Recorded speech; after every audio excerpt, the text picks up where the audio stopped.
Hello, this is Erica and welcome to another demo, and today I'm going to show you some more ideas to use the mixed media plate. This is the one that is on our website. It's by Nellie Snellen, who usually makes the dies, and some of you might have seen the video I did before using it, but I'm just going to show you a lovely technique, a reverse stamping technique that is really useful when you want to create something that has a smoother finish. These are from a smaller plate, an actual jelly plate, and it was just a quick demo to show how the stamps could be used, and you can see that lovely smooth background by using the gel plate as the backing. So we've got some new stamps to show you. These are the stamps that are on the recent Creative Stamping magazine edition. Really lovely. They've made the stamps a little bit bigger than usual. I'm hoping that's going to be a sign of the future, that all of them are going to be this lovely big size. So what I've done is I've taken that one, and what I wanted to create was a nice cloudy background sky, and then we'll use, bring that back, we'll use the little houses right down the bottom to show it's really up in the air. Hopefully that makes sense. So we're going to start with the sky, and what I'm going to do is I'm going to put some of Distress ink, and I'm using Salty Ocean, onto a craft mat, and then I'm going to brayer. Now I use my nice brayer for this one. Somewhere I've got a speedball brayer, but I can't find it. There we go, that's par for the course around here. But I wouldn't use my painty brayers that I usually use, so as long as it's got a nice rubber on the surface, because it's going to pick up every detail on here, and then just brayer it on.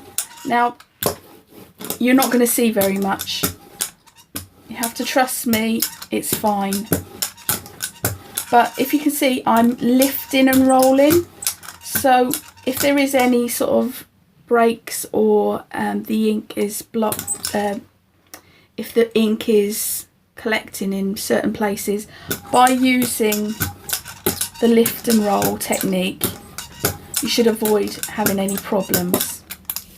So I really want my balloon to be on the surface, so what I want to do is put that down and rub it, and what I'm doing is taking off the ink where that stamp is going to go. Now for the moment I'm going to leave it there, otherwise I'll forget where it is, and we'll get on with the next bit. So because blue and green are close together, I'm not going to bother to clean my brayer, so I'm going to get a little bit of the green to go along the bottom. So just roller it along there, and we should be good to go. The other thing is my landscape, and I was just seeing how many I'd get across there. I don't like to use the VersaFine that I'd usually use on this plate, because I think it will stain it and it will mark it, so I'm going to do that stamping afterwards. There's a couple of techniques I want to show you, so this will be the first one. So for that nice cloudy sky, what I'm going to do is I'm going to crunch up some paper and then use that texture, not on my green, hopefully. Use the texture to take some off. You never know what you're going to get until you've pressed it out, so let's see. I'm going to leave that on so it doesn't transfer any ink onto my nice clean card. So starting in the middle and pushing outwards and take an imprint. Make sure you've got all the corners. I'm aware I've missed half of that, but I was going to cut it down anyway. Famous last words.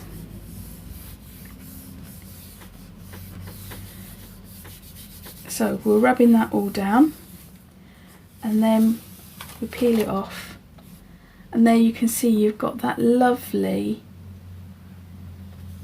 textured background. So the next thing I'm going to do, I can leave that, it can be clean now, but because it's Distress ink, it won't dry enough for me to worry about it, and I'll move on with this. So what I want to do is now, because I am using my VersaFine, I can see exactly where my balloon needs to go now.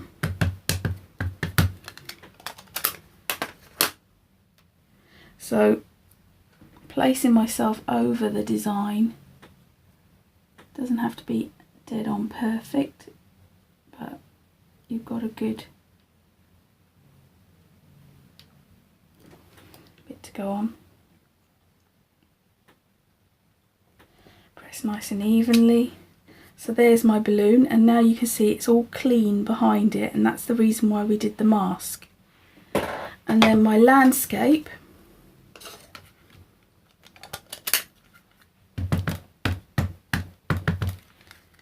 I just go in nicely underneath.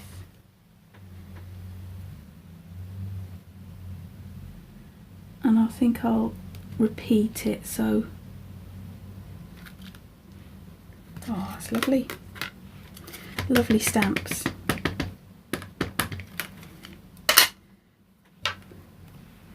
Wipe that excess off there, just in case. So just a case of just matching that line up, even take it further in. Ooh. Fabulous.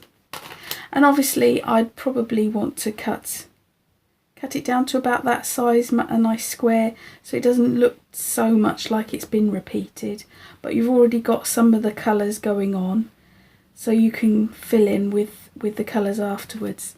The nice thing is these stamps come with different markings to go in the top. So what I'll do, because it's looking a bit bare,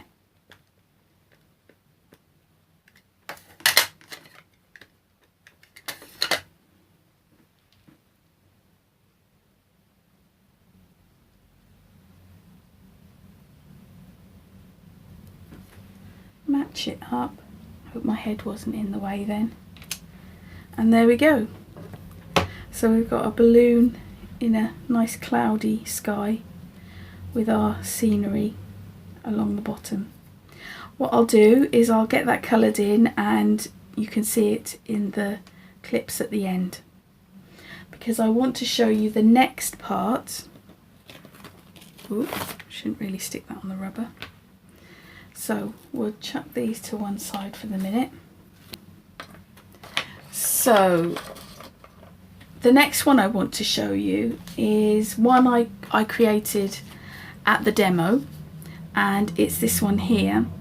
Because these stamps are difficult to stamp out, they had a production issue. It's why the stamp magazines are half price on our website, but I found some ways and tricks so you can get a really nice effect without too much problem. Although they are a little bit harder than usual, I've had no problem at all in using them when using this method. So we've got our gel plate. What I've done to make my life easier is, if you can see there, I've drawn a pencil line along my table that I can see, and that is my tablecloth line. So when I now go to stamp my tablecloth, I've got something to work to. But first of all, I just want to do the sky. So I'm using the Salty Ocean Distress ink again, and using a brayer, and I don't want to go very much closer underneath that line. I want to keep it as close to that line as possible. There we go.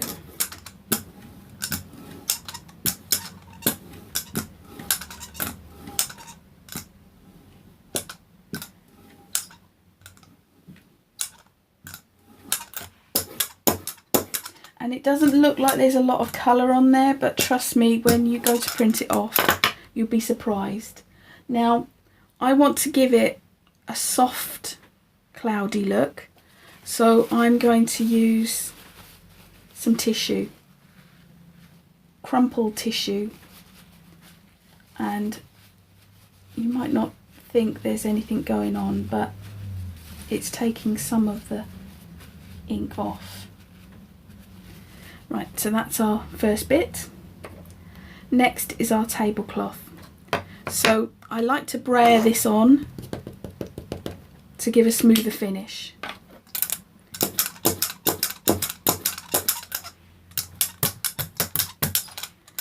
And this is a repeat pattern, so you can, I might get my head in the way, you can just repeat it along the line. Try not to dip it on the floor.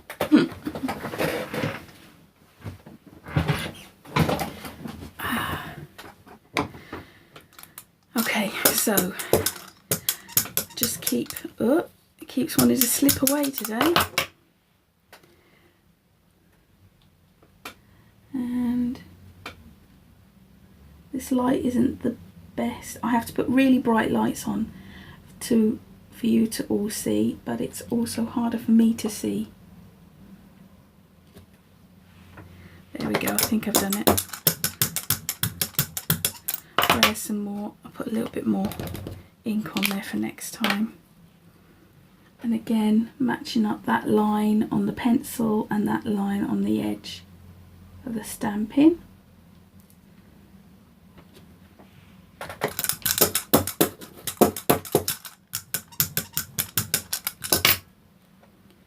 And I think I'll just do this one more because I'll miss that end, because I want a smaller card and I know I'm going to cut it down.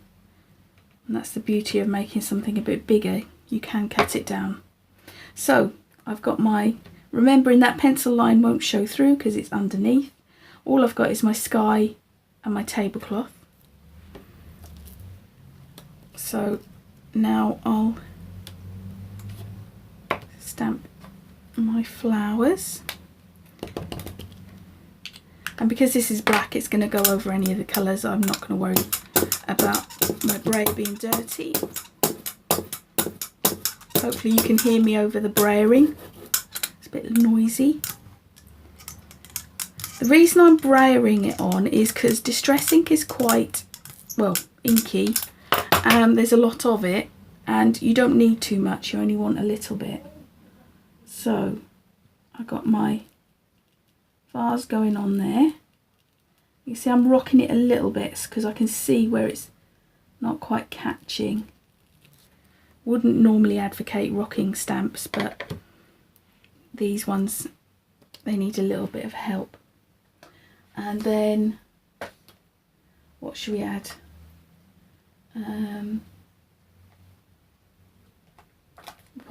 We'll put another vase in. Let's add this one.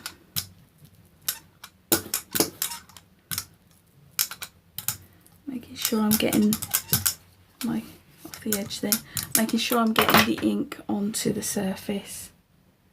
and ooh, don't want them to overlap, otherwise it might look a bit silly.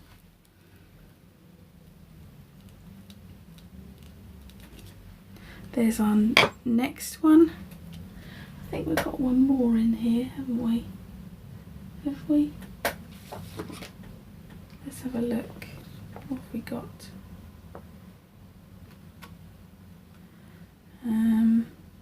No, I think I'll put the text there, so I'll leave it at 2. And remembering, text can't be stamped this technique because it will be reversed and then it won't make sense. So you've always got to be thinking when you're doing this kind of process. So I have my sheet of card.